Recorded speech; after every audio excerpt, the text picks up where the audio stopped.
ንመበል 58 ጊዜ ኣብዚ ከይር ዘሎ ቱር ደ አልቦርኔን ምስተፍ ተቀዳደምቲ ሃገራት ብሽክሌታ ኤርትራ ዝሓዘት ጋንታ ቀርሚ መዓልታት ኣብ ፈረንሳ ከም ዝኣተወ ዝፍለጥ ኮይኑ ተማለ 19 ሓሰ ድማ ቀዳማይ መድረክ ከም ዘሰላሰ ዝዝከር እዩ ኣብ ቀዳማይ መድረክ እውን ዘተዋወጽ ኣመዝጊቦ መንባሮም ይፍለጥ በ120 ነሓሰ ካልኣይ መድረክ 252.8 ኪሎሜትር ሸፊን ኣብዙ አልውድድር ሆላንዳዊ ካስፐር ከወተል እንኮሎ ሰባስተን ካልኣይ ሳሙኤል ድማ መበል 30 ደረጃ ሒዞም ቀዳሞት 10 ኮይኖም ውድድሮም ዛዚሞም መንስያት ሃገራት ጋንታ ብሽክሌታ ኤርትራ ዝሓዝዎ ደረጃ ምስል ድማ ሚልኪያስ ቅዱስ መበል 28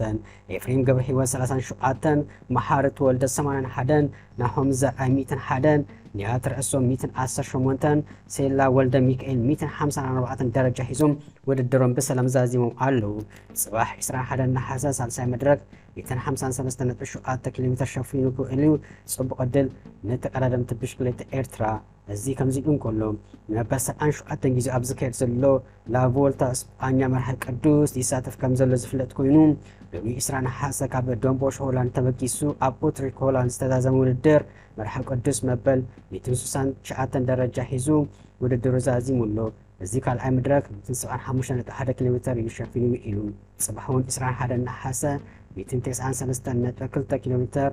ሸፊኑ ኣብ ሃገር ሆላንድ ብሬዳ ቀጺሉ ክእልዩ ጽቡቕ ዕድል ንመርሐ ቅዱስ